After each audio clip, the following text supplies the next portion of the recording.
نحمدہ ونصلی علی رسول الکریم اما بعد فاعوذ باللہ من الشیطان الرجیم بسم اللہ الرحمن الرحیم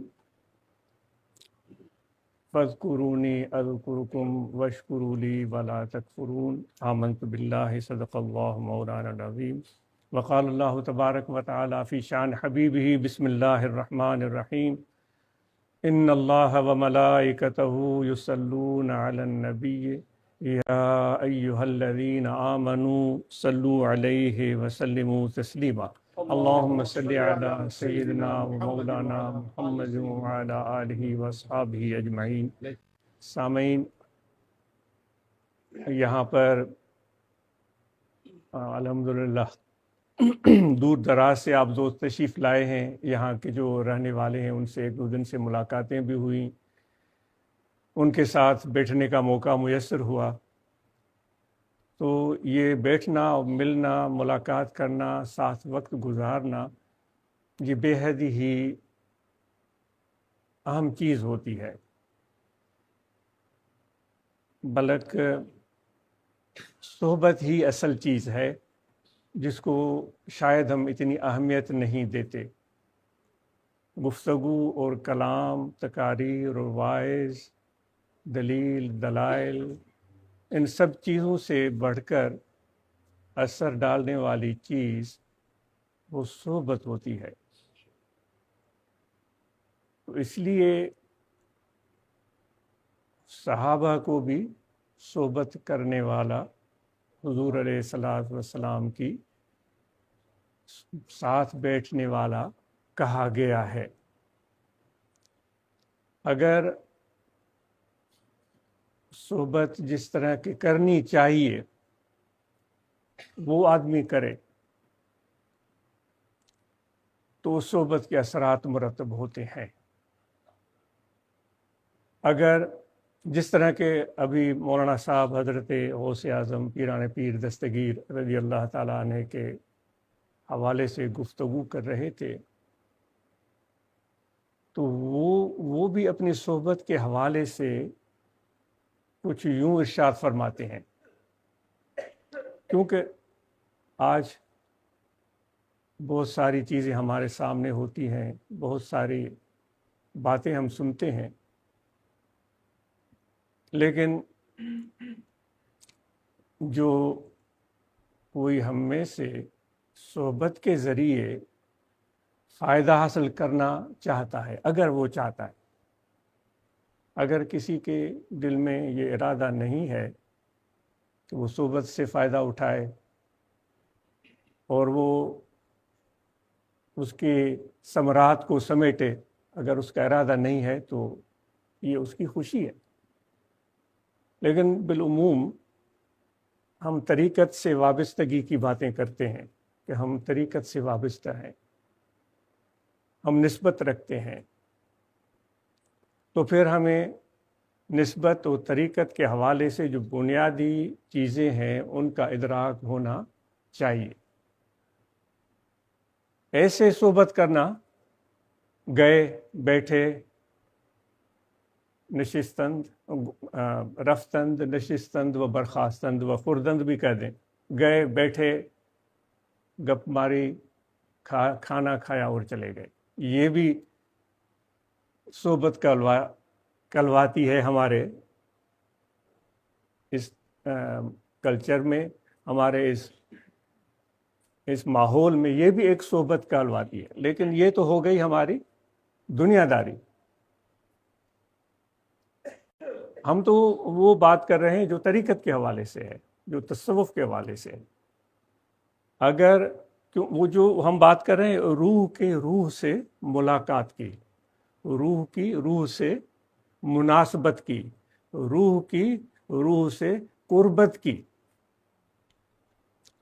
جسمانی قربت بھی اپنے اثرات رکھتی ہے، ہم اس وقت جسمانی طور پر قریب ہیں، ایک دوسرے کو دیکھ رہے ہیں، تاثرات کو محسوس کر رہے ہیں، لیکن جو روح کی روح سے قربت ہوتی ہے، دل کی دل سے قربت ہوتی ہے، جس کو ہم روحانیت کہتے ہیں، اس پروگرام کا عنوان بھی روحانیت کے حوالے سے رکھا گیا ہے۔ تو وہ روح کے قریب اگر نہ ہو تو پھر جسمانی قربت وہ کافی نہیں ہوتی۔ حضرت شاہ باہو رحمۃ اللہ تعالیٰ علیہ کا شعر بچپن میں عاجز نے سنا تھا۔ ان کا ارشاد ہے کہ تما کدے مٹھا نہ ہوندا چاہے مکے پھیر لیا یہ ہو۔ وہ کڑوا ہوتا ہے، اس کی روح بھی کڑوی ہوتی ہے، اس کے روئے میں کڑواہٹ ہوتی ہے۔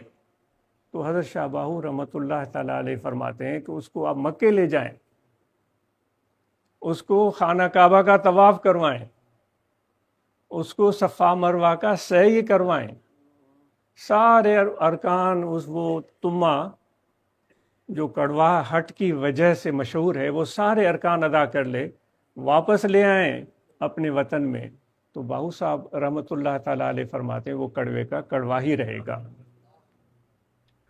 کیونکہ جسمانی قربت تو اس تمے کو مل گئی تھی، وہ گیا تھا کعبۃ اللہ تک، وہ گیا تھا صفا مروہ تک، حجر اسود تک، رکن یمانی تک، لیکن اس کے روح کی حقیقت کچھ ایسی تھی کہ وہ اثر قبول ہی نہیں کر سکیا۔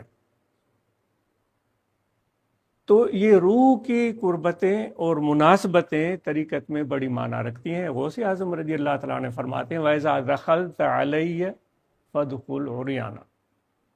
یہ فتح ربانی آپ کے مواعظ حسنہ کی بڑی حسین کتاب ہے، اس کا تو اردو میں ترجمے مل جاتے ہیں، آپ ضرور رکھیں اور پڑھیں۔ وہ ارشاد فرماتے ہیں جب میرے پاس آؤ تو خالی ہو کر آؤ، بالکل خالی ہو کر آؤ۔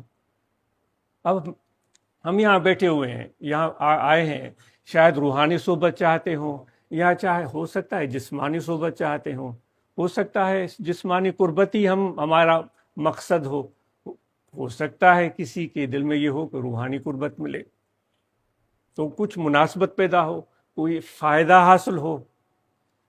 ظاہر میں تو کوئی خرابی ہے نہیں، صاف کپڑے پہنے ہوئے، اچھے بہترین لباس پہنے ہوئے۔ میں نے 3-4 دوستوں سے پوچھا، سب نے کہا بالکل ٹھیک ہو۔ اب بات آ جاتی ہے روح کی، بات آ جاتی ہے قلب کی، بات آ جاتی ہے باطن کی، کیونکہ اللہ تعالیٰ کہتا ہے میں تمہارے لباس کو نہیں دیکھتا۔ مسجد خدا کا گھر ہے، ہم یہاں پہنچے ہوئے ہیں اللہ تعالیٰ کو راضی کرنے کے لیے۔ لوگوں کی نظر میں میں ٹھیک ہوں، میرا لباس ٹھیک ہے، میرا حلیہ ٹھیک ہے، اور کوئی کمی نہیں ہے، لیکن آئے کس مقصد کے لیے، کس لیے ہم یہاں پہنچے ہیں؟ اگر ہم خدا کی خوشنودی چاہتے ہیں تو پھر جو اس کی منظرگاہ ہے اس کے بارے میں ہمیں سوچنا پڑے گا جس پر اس کی نظر ہے۔ تو غوث اعظم فرماتے جب میرے پاس آؤ تو خالی ہو کر آؤ۔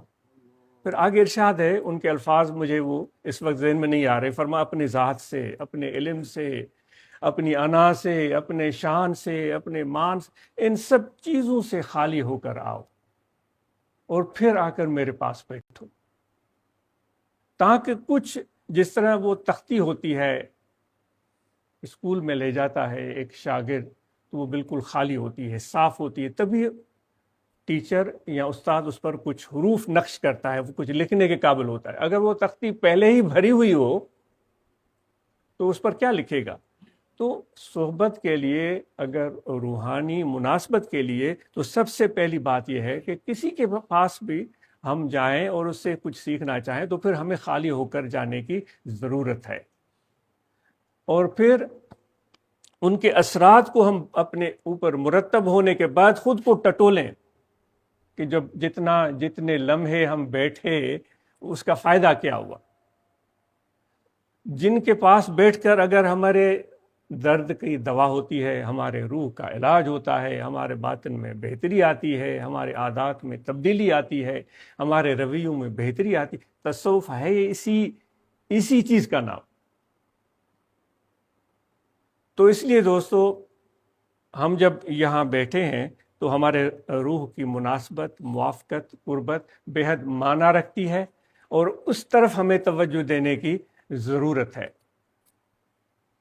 وہ سعدی کا واقعہ پہلے بھی میں نے عرض کیا تھا، ہم تو انسان ہیں، اشرف المخلوقات ہیں، ہمیں تو اللہ تعالیٰ نے خلیفۃ اللہ فی الارض کا لقب عطا کیا ہے، ہمیں تو اللہ تبارک و تعالیٰ نے زمین کے خزانوں کا اختیار دے دیا ہے، وَلَكُمْ مَا فِي الْأَرْضِ جَمِيعًا، جو کچھ زمینوں میں ہے وہ تیرے لیے ہے۔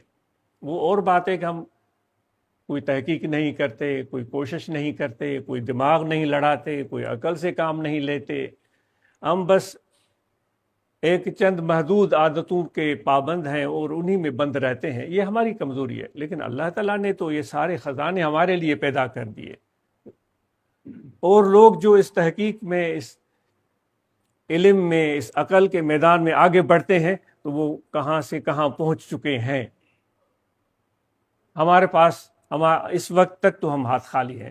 نوجوانوں سے ہمیں توقع ہے، آنے والے نسلوں سے ہم توقع کرتے ہیں۔ ہم یہ چاہتے ہیں کہ ہمارے والدین ایسا ماحول بنائیں کہ ہمارے بچے پروان چڑھیں بہترین ماحول میں، اور اس طرح وہ علم میں، تحقیق میں، سائنس میں، عقل کے استعمال میں اتنے لاجواب ہوں کہ آنے والی نسلیں ان پر فخر کریں کہ ہمارے بڑے ایسے تھے، انہوں نے یہ کام کر کے دکھایا، انہوں نے یہ بھلائی کا کام کیا، انہوں نے یہ ریسرچ کی، انہوں نے یہ چیز بنائی، انہوں نے انسانیت کی فلاح اور بہتری کے لیے یہ دروازے کھول کر ہمارے سامنے رکھ دیے۔ تو سب سے پہلی بات بحیثیت والدین جو ہم کر سکتے ہیں اپنے بچوں کے لیے وہ یہ ہے کہ ان کو ہم معلومات دیں، اویئرنیس دیں، اچھے اور برے کی تمیز سکھائیں، اور ایسی عادتوں سے، ایسے خرابیوں سے ہم بچائیں جو ہماری سوسائٹی میں بدقسمتی سے موجود ہیں۔ ایسے لوگ جن کی عادتیں اچھی نہیں اور وہ خراب عادتوں کی وجہ سے اپنے آپ کا نقصان کر رہے ہیں، وہ ہمارے بچوں کے ساتھ رابطے میں آتے ہیں، اور پھر ہمارے بچوں کی بھی عادتیں خراب ہوتی ہیں۔ منشیات میں ہمارے بچے کیوں پڑ جاتے ہیں، نشہ کیوں استعمال کرتے ہیں، اور یہ عادتیں ان کے یعنی مسجد میں آنے کے بعد، قرآن مجید سیکھنے کے بعد بھی، حفظ قرآن بھی کر لیا ماشاءاللہ، اس کے باوجود ان کے اندر یہ عادتیں آ جاتی ہیں۔ کہیں تو کمی ہے میرے بھائیوں کہ ہمارے بچے ابھی تک، بعض لوگوں کے ہمارے بچے وہ ابھی تک وہ ٹامکٹویاں مار رہے ہیں۔ تو ہماری ذمہ داری بنتی ہے جب بچے نوعمر ہوں، چھوٹے ہوں، اس وقت سے ہم ان کے اندر اس چیز کی صلاحیت پیدا کریں کہ وہ برے اور بھلے کی تمیز کر سکیں۔ یہ والدین کر سکتے ہیں، یہ باپ کر سکتا ہے، یہ ماں کر سکتی ہے۔ آج ہم اور آپ یہ ذمہ داری اٹھانے کے لیے ذہنی طور پر تیار ہو جائیں، ہم ان سے کھل کر گفتگو کریں، ان سے ہم کلام ہوں، ان کو بتائیں اور ان کی باتیں سنیں، تاکہ ان کی اپ برنگنگ ایسے اچھے ماحول میں ہو کہ جب اسکول میں جائیں، کالج میں جائیں، ان کے اخلاقی لحاظ سے وہ مضبوط ہوں، وہ بری عادتوں کا شکار نہ ہو جائیں۔ آج یہ توقع کرتا ہے یہاں کے دوستوں سے، ڈربی کے، اسلاؤ کے دوستوں سے، کہ وہ اس حوالے سے حکمت عملی بنائیں کہ ہمارے بچے ان خرابیوں سے جو آج ہمارے معاشرے میں پائی جاتی ہیں کیسے ان کو محفوظ رکھا جا سکتا ہے۔ میٹنگز بلائیں، آپس میں گفتگو کریں، ہم کلام ہوں۔ تو یہ ایک بنیادی چیز ہے جو ہم اپنے بچوں کو مہیا کر سکتے ہیں۔ تو اس چیز پر والدین فوکس بالکل توجہ رکھیں، کیونکہ ہم بچے پیدا کرنے کے بعد ذمہ داری لینے کے لیے تیار نہیں ہوتے، ان کی تربیت کرنے کے لیے ہم تیار نہیں ہوتے۔ ہمیں اور چیزوں کا شوق ہوتا ہے، دوستوں کے ساتھ پاس بیٹھنے کا شوق ہوتا ہے، کہیں اچھی گاڑی لینے کا شوق ہوتا ہے، اچھا گھر خریدنے کا شوق ہوتا ہے، اچھا کھانا کھانے کا شوق ہوتا ہے۔ آج آپ سے گزارش کرتا ہے کبھی اپنے بچوں کے ساتھ ٹائم گزار کر، اپنے گھر والوں کے ساتھ ٹائم گزار کر، ان کے ساتھ گفتگو کر کے، ان کی باتیں سن کر یہ بھی مزہ لے کر دیکھیں، یہ بھی مزہ لے کر دیکھیں، یہ بھی لطف لے کر دیکھیں، یہ بھی اپنی ہم عادت بنا کر دیکھیں، کیونکہ دین کی بنیادی محبت پر رکھی گئی ہے۔ جس طرح آیت کریمہ تلاوت کی گئی، فَاذْكُرُونِي أَذْكُرْكُمْ، اے میرے بندے تم مجھے یاد کرو تو میں تمہیں یاد فرماؤں گا۔ ایک مجذوبہ خاتون ہوتی تھی جو کہ گونگی تھی، بول نہیں پاتی تھی، وہ اکثر خاموش رہتی تھی، 8-9 سال تک اس کے منہ سے کوئی لفظ نہیں نکلا۔ قدرتی بات ہے، وہ ایک مجذوب طبیعت کی خاتون تھی۔ 8-9 سال کے بعد جب کہ اس نے کچھ جملے بولے تو وہ یہ آیت کریمہ ان کے سامنے کسی نے تلاوت کی، فَاذْكُرُونِي أَذْكُرُكُمْ، تو وہ اس کے منہ سے یہ لفظ نکلے یہ ہیں بھی پنجابی زبان میں. وہ فرمایا اللہ تعالیٰ کہہ دے تسی پیار کرو مینوں تے میں پیار کراواں توانوں. اب وہ مجذوبہ خاتون فذکرونی اذکرکم کا ترجمہ کر رہی ہیں کہ اللہ فرماتا ہے کہ تم مجھ سے پیار کرو میں تجھ سے پیار کروں گا. اس سے خوبصورت ترجمہ یاد کس کو کیا جاتا ہے؟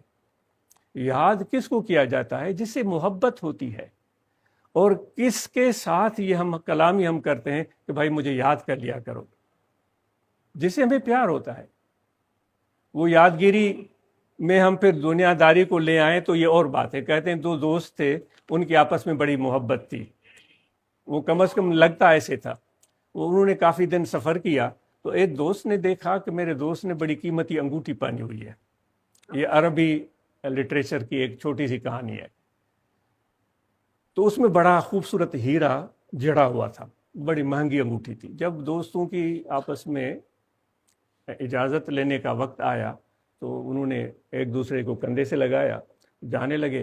تو ایک دوست نے کہا کہ میرے دوست مجھے تمہاری یاد آئے گی بڑی، میں چاہتا ہوں کہ یہ جو انگوٹھی آپ نے پہنی ہوئی ہے نا، یہ اگر مجھے دے دیں، میں یہاں انگلی میں ڈال دوں گا، جب بھی دیکھوں گا تو آپ کی یاد آ جائے گی. تو وہ دوست بھی سیانا تھا، وہ کوئی وقوف نہیں تھا. وہ سمجھ گیا کہ یہ کس طرح مجھے یاد کرنے کا طریقہ ڈھونڈ رہا ہے، اس کے پیچھے اس کے مقصد کیا ہے. تھوڑی دیر سوچتا رہا. اس نے کہا میرے بھائی اس طرح کرنا، کون سی انگلی میں انگوٹھی پہننی ہے؟ اس نے کہا نہیں میں اس انگلی. اس نے کہا جب بھی تم اپنے اس انگلی کو انگوٹھی سے خالی دیکھو تو مجھے یاد کر لینا. تو دوستو یہ بھی ہم اپنی اس محبت والے کاروبار میں دنیا داری کو بھی لے آتے ہیں کہ کس طریقے سے ہم کچھ نہ کچھ فائدہ دنیاوی بھی حاصل کر لیں. تو وہ خاتون جو ہے وہ خدا کے پیار کا کس طرح ذکر کر رہی ہے کہ اللہ فرماتا ہے مجھ سے پیار کرو میں تو آپ کے ساتھ پیار کروں گا. تو یہ محبت، یہ پیار، یہ دین اسلام کا بنیاد ہے. کبھی آپ نے دل سے خدا کی محبت کو، پیار کو محسوس کیا ہے؟ سلسلہ نقش بندیہ کے ایک پیشوا ہیں، وہ ایک اور بزرگ تھے. وہ ان کی دل میں اچانک ڈپریشن کی کیفیت پیدا ہو گئی، انقباض پیدا ہو گئے، یعنی مایوسی، ہر وقت نا امیدی، کہیں کوئی کسی بات میں دل نہ لگے، گھر میں بس بیٹھا ہوا ہے. تو پریشان ہو کر وہ فضل الرحمان گنج مراد آبادی کی صحبت میں گئے. وہ نقش بندی سلسلے کے بڑے جلیل القدر بزرگ گزرے ہیں. جب ان کے پاس پہنچے تو انہوں نے اپنی کیفیت عرض کی کہ یا حضرت میری یہ کیفیت ہے کہ میں اتنے دنوں سے ملول اور مایوس ہوں. تو آپ نے فرمایا کہ دوست تم نے درود شریف پڑھا ہے؟ اس نے کہا جی حضرت میں اپنے بڑوں سے سیکھا ہوا درود شریف جو انہوں نے مجھے روایت در روایت بتایا وہ میں پڑھتا ہوں. آپ نے فرمایا سناؤ. جو درود شریف اس نے پڑھا ہوا تھا وہ اس نے درود شریف پڑھ کر سنایا.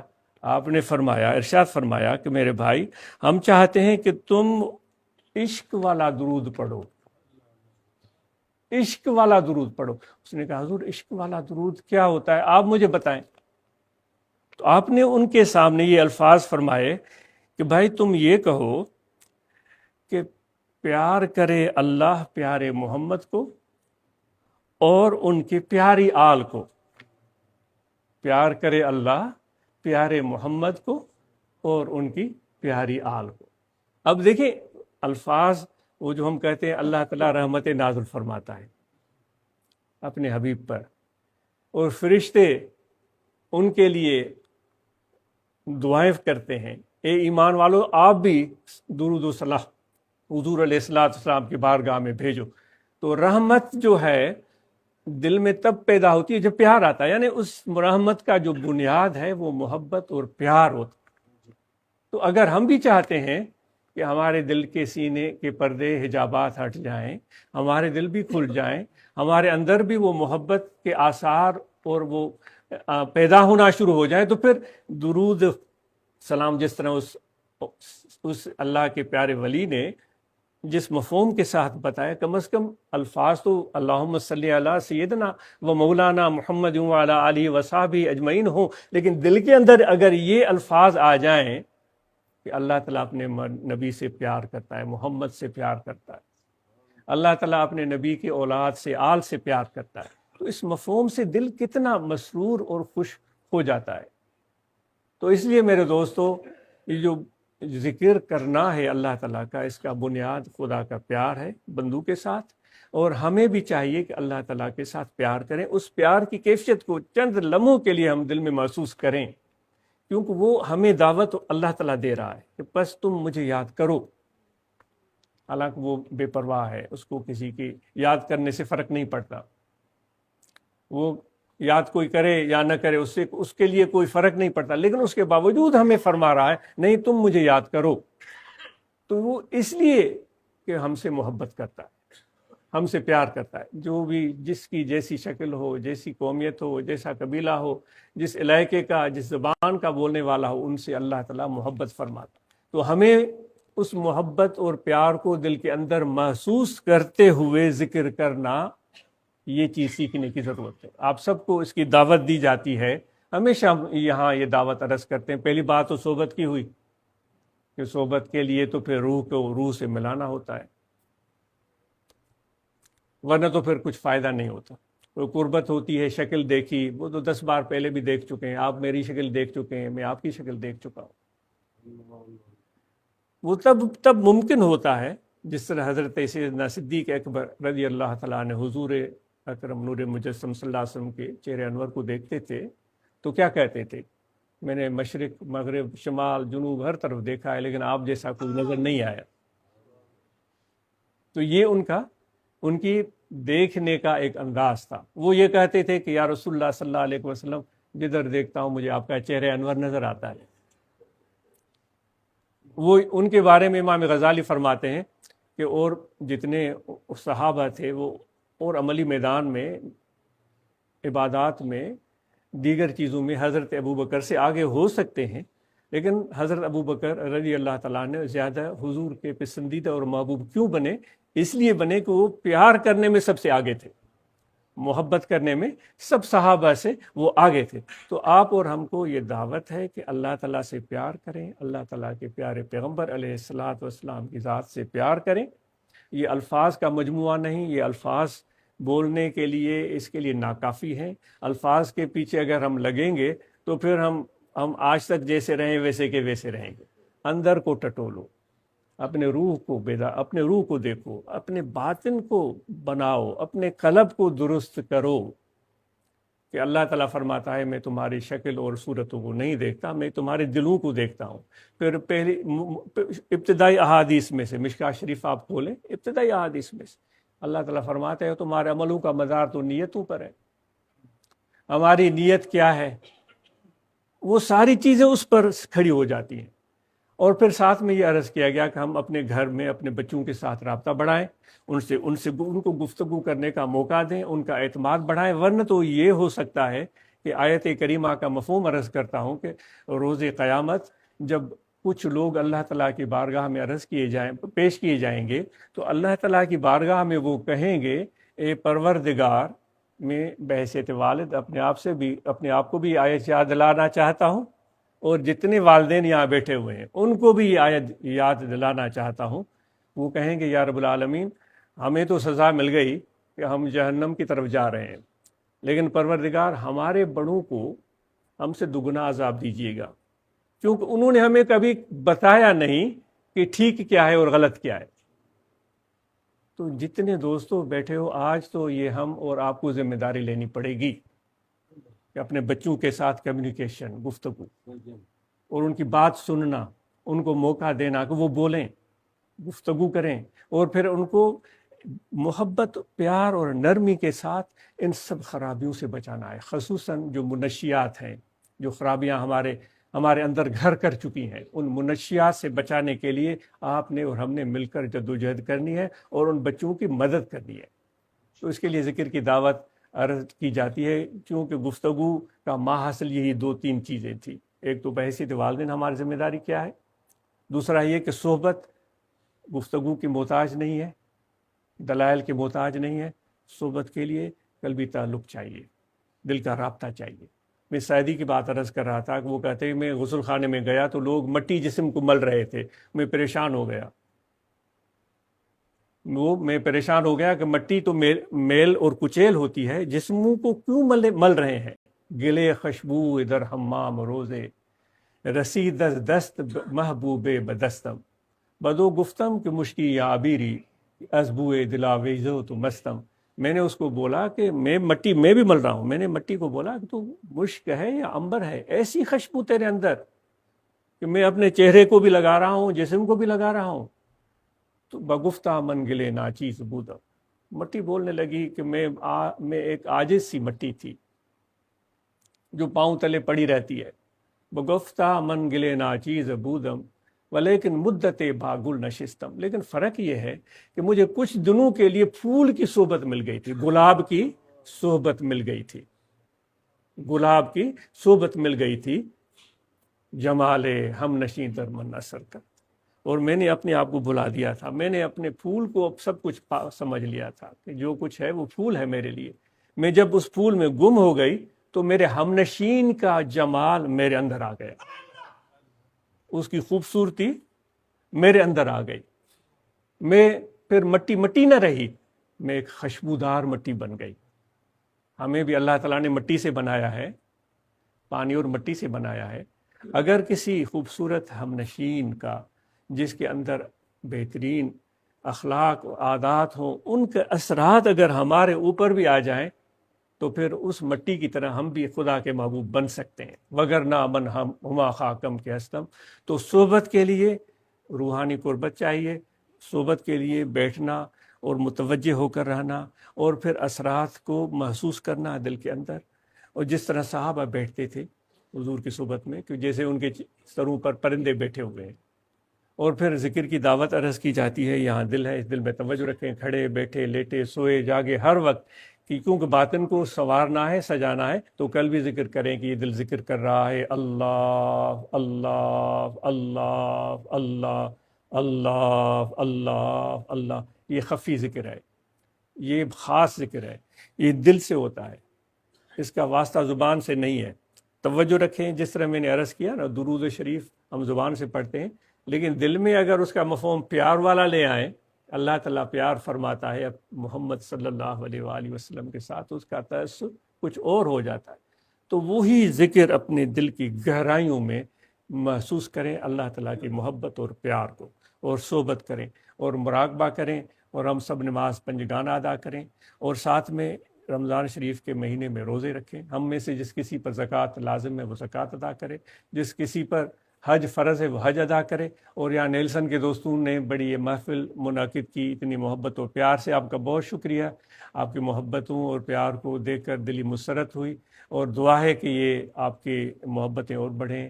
یہ اللہ تعالیٰ یہ مسجد کو آباد رکھے، آپ کے گھروں کو آباد رکھے، اور بچوں کی ذمہ داریوں کو بحسن و خوبی ہم ادا کرنے کی کوشش کریں. آپ سب کا بہت شکریہ.